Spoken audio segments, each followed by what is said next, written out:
right, good afternoon. Thank you all for being here today. It's a big day here in Norfolk, and I'm happy you all could join us. Today's announcement is going to conclude a process to find Norfolk's next chief of police.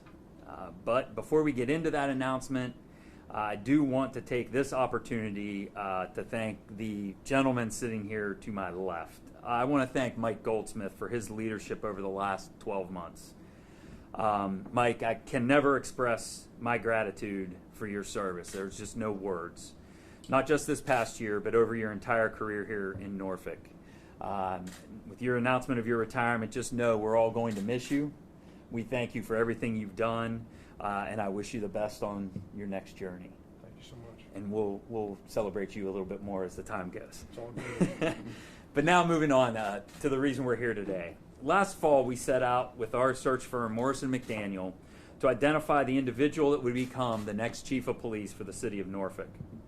Through this process, we identified several highly qualified candidates, and I want to thank all of those individuals that applied for expressing their interest in our position. After a long review process, I'm happy to announce that Mark Talbot has agreed to serve as the next chief of police here in Norfolk. Chief Talbot's a well-respected, seasoned law enforcement professional with 35 years in the policing industry. He's a planner, he's a strategist, and I'm happy to say he's very cerebral and quite an intellectual. He holds a bachelor's degree from Penn State. He has additional education from the Police Executive Development Institute at Penn State and the Criminal Justice Leadership Institute at the University of Delaware. Ultimately, a chief in today's day and age must effectively straddle being responsive to the community, but also responsive to the men and women that serve in that chief's department. And I believe Chief Talbot has a strong track record when it comes to this balance. It's clear to me that Chief Talbot possesses all the traits that I am looking for in a new chief, and also all of the traits that the residents have been asking for as I searched for a new chief. So I believe we found the right individual to lead the Norfolk Police Department. And with that, I'm happy to introduce to you all the next chief in the city of Norfolk, Mark Talbot.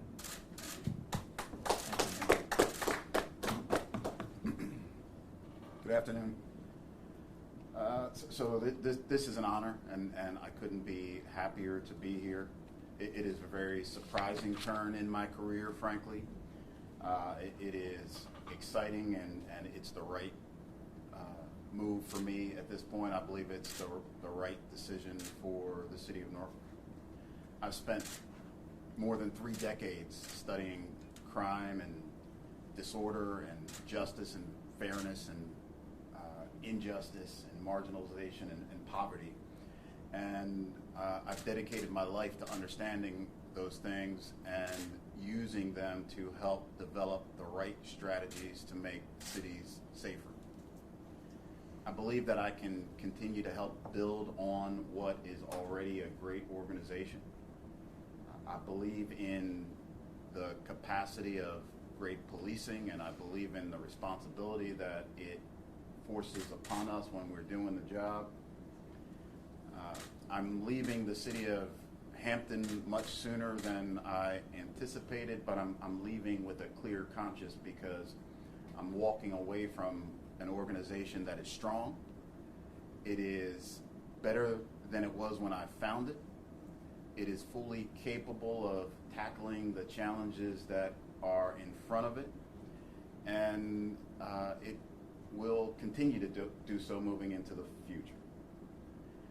There are many things that I'm proud of in my career, and I'd like to just talk about a couple of them. I'm walking away from an organization that reduced murders in 2022 at the end of our first full year with our policing strategy by 30%. We reduced non-fatal shootings at the end of that period by 25%. We implemented a data-driven policing strategy that was instrumental in making sure that we were focused on the right people, the right places, and the right situations. There in the city of Hampton is a geographic-based approach to engaging with the people in that city that need us the most, folks that need resources, some folks there who need handcuffs and removed from the city. We've made several changes to the way policing works in the culture, and many of those things I'm looking forward to introducing to this great police department. I'm proud that I'm able to walk away from the city of Hampton having reduced victimization and suffering.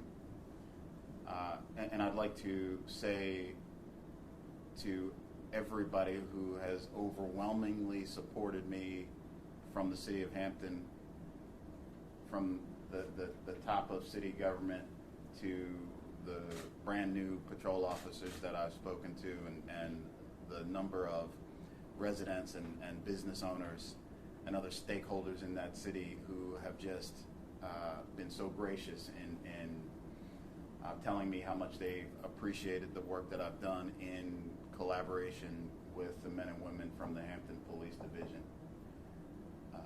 I want to thank you all, and I want to thank the men and women specifically of the Hampton Police Division for providing the work that people are overwhelmingly supporting me for at this point. That praise belongs to them, and I hope that they get it. I will close with a message to the members of the Norfolk Police Department. We are going to work together, shoulder to shoulder, to make this city as safe as it can possibly be. We're going to have a good time doing it. We're going to move as fast as we possibly can to make people safe. We're going to do it in a just and fair way. We're going to find the people that are victimizing others, and we're frankly going to remove them from the city until they're ready to live peacefully amongst the rest of us. And we're going to live up to the expectations of every member of this city, like we do the vast majority of the time. In closing, thank you, Dr. Filer, for this opportunity. I'd like to thank the Honorable Mayor of this city and members of council, and assure you that I will not let you down. Thank you. You guys have questions? Yes. First of all, Chief Talbot, congratulations on the new job. Dr. Filer, I have a question for you, sir. I know last time when we had talked with you about the search last month, you had talked about there being 3 finalists, there being a search committee in which Chief Talbot served on.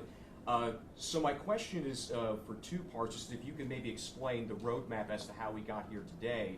One, was Chief Talbot one of the 3 finalists for the job? And if you can explain kind of the connection of where we went from that to how we got to today with Chief Talbot becoming the next Norfolk chief. I suspected that would probably be the first question. It was certainly not the path we were on.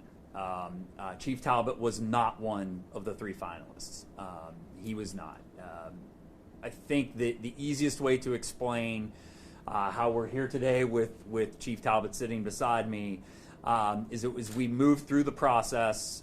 We narrowed the candidacy pool down to 5, and then we narrowed it further down to 3. And we did sets of interviews, face-to-face interviews with all of those candidates. Chief Talbot was a part of that search committee. Interim Chief Goldsmith was on the committee. Deputy City Manager Alan Archer, myself, and our HR Director Marva Smith. As we concluded those face-to-face interviews, we then rounded back as a search committee and had conversations about the candidates and their qualifications. And I want to be very clear, what's happening here today is in no manner any demotion or any demerits against the candidates that we had.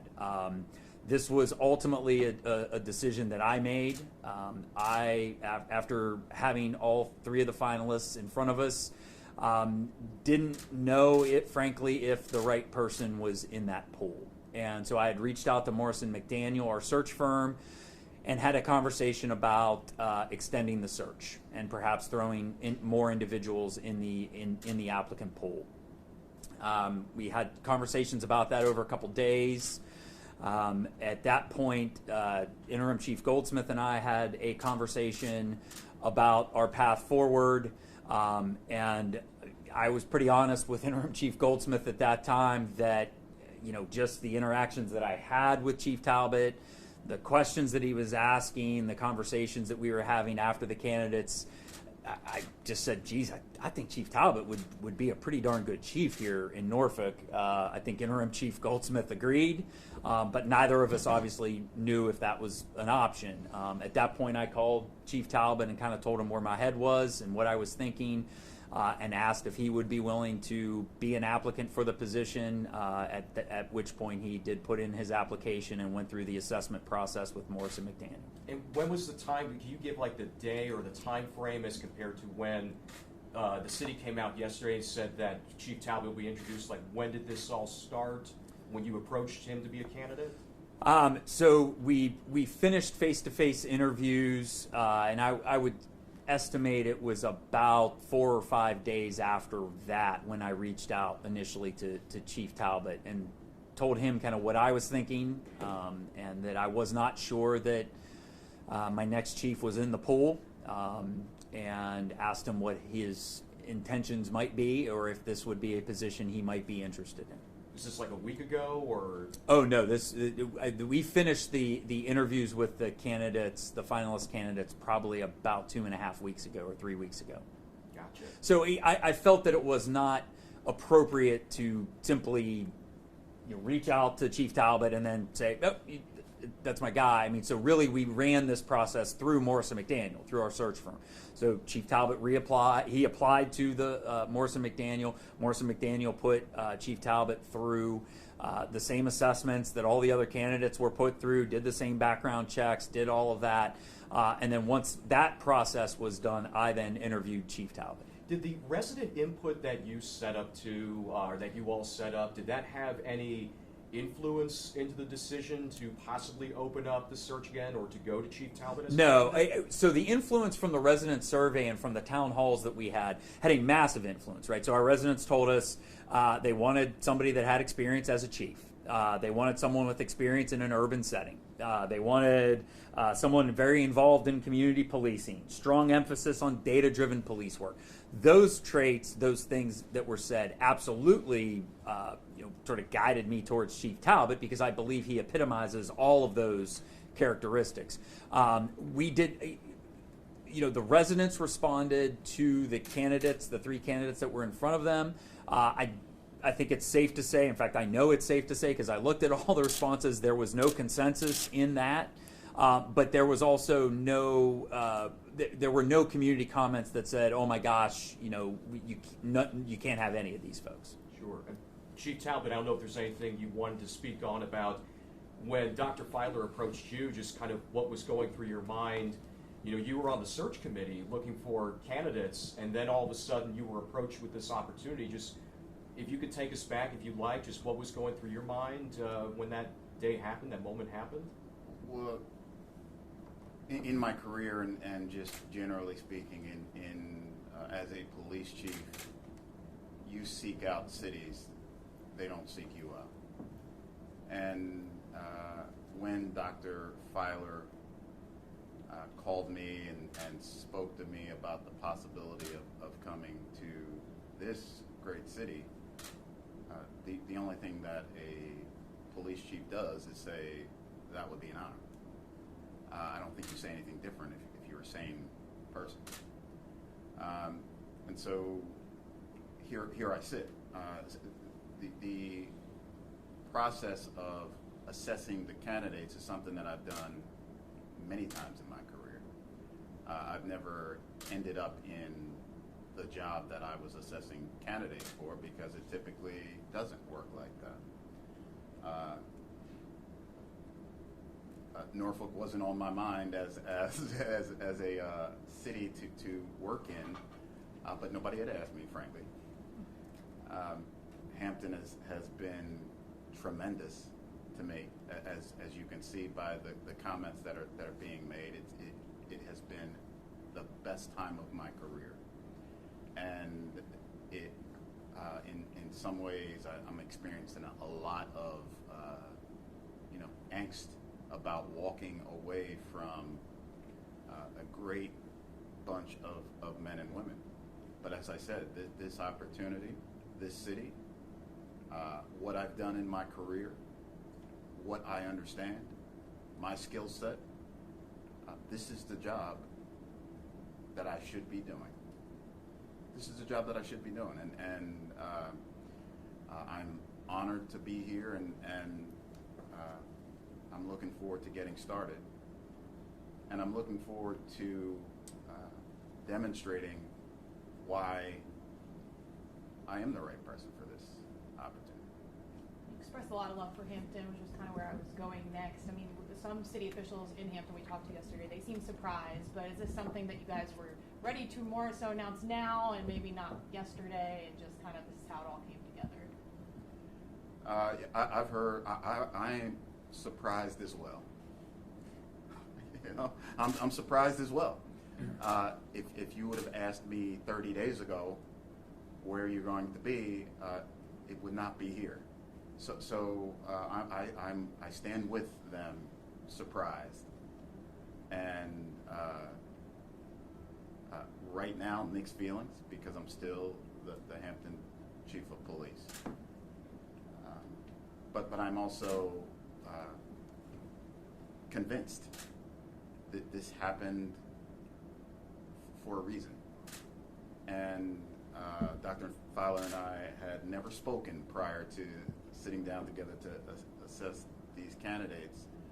But I was deeply, deeply impressed with Chief Goldsmith, deeply impressed with Dr. Fowler, and the process itself. I was impressed with many of the things that I heard from the candidates.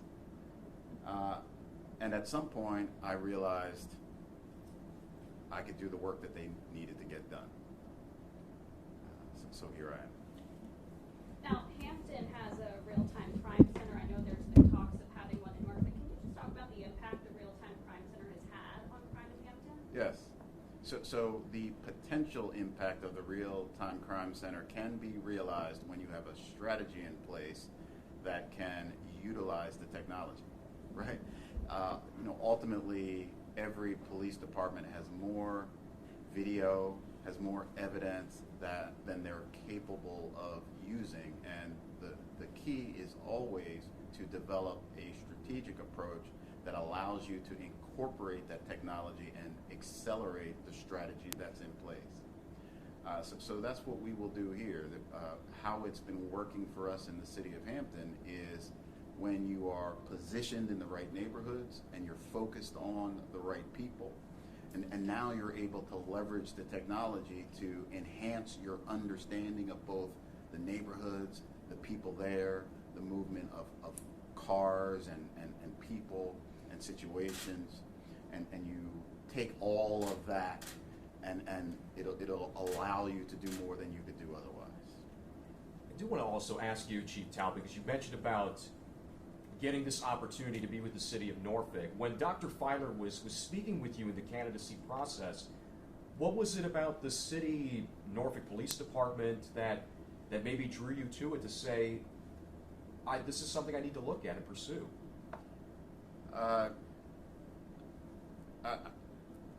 That never occurred to me as something that I need to look at and pursue. As Chief Fowler said, thinking about these things is what I've done almost constantly for 3 decades. While you're watching the football game, I'm thinking about urban issues. So listening to the challenges in the city of Norfolk and considering what the city is looking for and watching the news coverage, frankly, and seeing the citizens and the business owners who say they want somebody out in this city who understands how to make a neighborhood safer and understands how to do it without victimizing folk who don't deserve to be victimized, and do it in a fair and legitimate way, and develop trust, and find a pathway to the right resources in those neighborhoods. As I paid attention to those things, and then couple that with the phone call from Dr. Filer, it's what I wanted to do, and started to develop a passion to bring the things that I've learned here with this organization. And there's been some residents in Norfolk we've talked with that are excited about you being announced as the next chief. They've also been vocal about what they'd like to see you tackle within your first 100 days. Community outreach has been a big topic that residents that we've talked with in the last 24 hours have said. I understand, I'm not asking specifically about specific policies, under your department, but in your first 100 days, is there a top line issue, or maybe one of the top line issues that you'd like to tackle in that time in the new job? Sure. A city can't thrive if it's not safe. And the first thing that we need to make sure that we're focusing on is, where are people suffering the most? Where is there a level of violence that we need to quickly put an end to? Urban America throughout the country is suffering in many neighborhoods, and it turns out to be not even neighborhoods. It turns out to be the north end of the block, or the south end of the block, or this house, or this drug market over here. We need to make sure we're putting the right resources into those challenges, and we've got to do it as quickly as possible, as consistently as possible, and we need to make sure that as we do that work, we're developing a clear sense of exactly what steps do we need to take to turn those locations around. The second thing I will say is that it's important that I listen and learn to the people who are interested in producing public safety with us. I want to hear from everybody who wants to talk to me about safety in the city of Norfolk. And I want to make sure that everybody who wants that opportunity to express themselves gets it. And I also want to make sure that I'm talking to people who don't think that they should be able to speak to the police chief. Because what I care most deeply about are not the people who can, like Dr. Filer, frankly, who can, command my time and attention anytime he wants. I care most deeply about the people who have no authority to bring me to their neighborhood or to see me knocking on their door. Those are the people that I think are most important for me to be in touch with and to hear from. And the third thing is, I am excited to partner with the Norfolk Police Department. I believe in cops, and I believe in their ability to turn cities around, and I know that they are just waiting to hear what it is I care about, and I have every bit of experience and confidence that when I'm clear about that, they're going to deliver it. So I think broadly, those are the three things that you will see. Obviously, Chief Goldsmith's gone April 14th. Do you expect this passing of the roles to happen soon, or what were you guys shooting for? Yeah, I think we're still trying to iron out some details for when Chief Talbot may transition out of his current role and over here. Currently, we don't have an exact timetable set.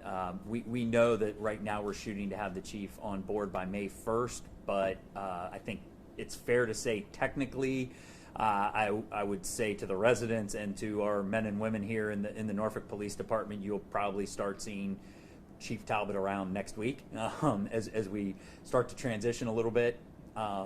And Mike, Interim Chief Goldsmith, you get to wear that for a little bit longer. Interim Chief Goldsmith is also, though he is going to retire, is not just leaving the city. So, he will be around helping with this transition as well. So I think for lack of more concrete dates at this point, I think it's safe to say that, on May 1st, Chief Talbot will be ready to hit the ground running if he hasn't already sort of been transitioned. Chief Talbot, Hampton's just across the water. Hampton and Norfolk are pretty similar demographically, economically, infrastructurally, except that Norfolk is basically twice the size in a lot of respects. Do you see coming to Norfolk as, your approach going to be just to scale up what you were doing in Hampton, or are there things that are distinct or different challenges in Norfolk that you have already seen, given that you're right across the water? Beautiful question. The policing is enormously complex. And so there are a number of things that are going to be different in Norfolk because it's Norfolk. And I'm going to have to learn about those things and learn how the nuances of this city are going to impact the approach. And the complexity is related to the culture and it's related to the history and who the last police chief was and before that and before that. And cities are also the same, right? In terms of the type of conditions that generate crime and suffering are the same in every city. So the complexity is there and it's always there, and you have to figure out how that's going to impact you strategically and tactically, and what it means for your deployment strategies and the kinds of community policing events that are important in which neighborhoods. And there is a deep evidence base of strategies and tactics that work everywhere. And it's important to recognize when you simply have maybe a larger version of the same type of challenge and you're able to match the evidence-based approach to this scenario or challenge and make good choices about what is going to deliver the level of safety and quality of life that you are aiming to meet. So it's this sort of dichotomy where every city is different. There's no question about it. Size does make a difference. The scale and scope of problems will impact what we do, but it doesn't turn this into some strange land for me. It's going to be great. Will you be moving to Norfolk? Of course. Chief Talbot, Norfolk's down some 200 officers. Obviously, we're just hearing you're announced, but any preliminary plans for the shortages? Would you maybe take any Hampton command staff with you? I don't know if that's an option, but any preliminary thoughts on that? Obviously, this is a nationwide issue, but Sure. I mean, generally, staffing is something that it's important to look at like you look at the rest of the business. What does our recruiting and retention machine look like here in the city of Norfolk? If we want to hire 50 new police officers by the end of the year, how many academy classes do we need to have? How many recruiting events do we need to hold?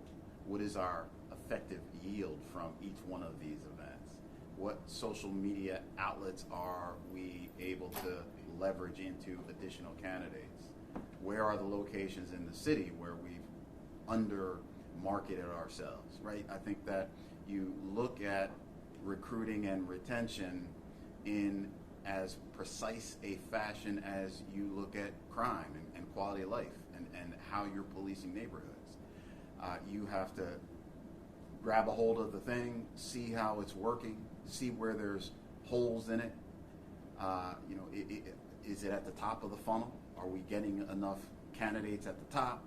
Are we kicking too many of them out? Is it smoking marijuana? Is it, what are the factors that are causing us to drop people? I think once you start to look at the machine and how it's functioning, you start to develop a sense of what intervention is going to make the most sense for us. Dr. Feiler, I know that you and I have had many conversations about this search over the last year. Now that it's come to a conclusion, when you reflect back on this nearly year-long search, everything that's went into it and how it manifested, how do you look back on this as a city manager? Yeah, I was actually thinking about that last night a little bit as I was reflecting, and clearly this isn't where I thought we were going, right? I think the one thing I will say throughout this process, and it has weighed very heavily on me, and I thank Interim Chief Goldsmith. I actually had a great conversation a few nights ago with Sheriff Barron, and I want to thank him for his comments that he gave to help me a little bit. I think ultimately, I had to know, I just had to feel like we had picked the right individual to not only reach out to the community and be effective in the community, but I needed someone that ultimately was a department head and could effectively manage the day-to-day operations of nearly 700 individuals in a department. And while if I'm going to Monday morning quarterback it, and if I had perfect foresight, I would have said, Chief Talbot, would you be interested in putting your name in and things like that, and that would have started months ago.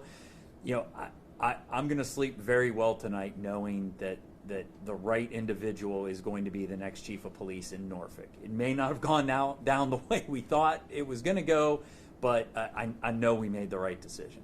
What was Hampton City Manager's reaction to the news? I don't know. I know if I was in that position, I would wonder, why. I would be asking that question. But I think as Chief Talbot has mentioned, it was about an opportunity. I was very happy providing that opportunity because I think Chief Talbot is the right person for this job, and I want to thank him for even entertaining the idea. Right? I mean, the phone call I was making to him to gauge his interest, I did not know how that phone call would go, and I was prepared either way for however that phone call went. But I know it's hard to lose good people, and I've been on the other end of that. Worried about how this will affect your relationship with counterparts in Hampton and the Hampton Roads Planning District Commission? I can't imagine that it would influence those relationships at all. Right? I have lost individuals to other localities here in Hampton Roads, and I think I've tried to still be extremely collegial with all of my counterparts and colleagues. What's your morning, guys? Obviously, the search cost $35,000 with the consulting firm.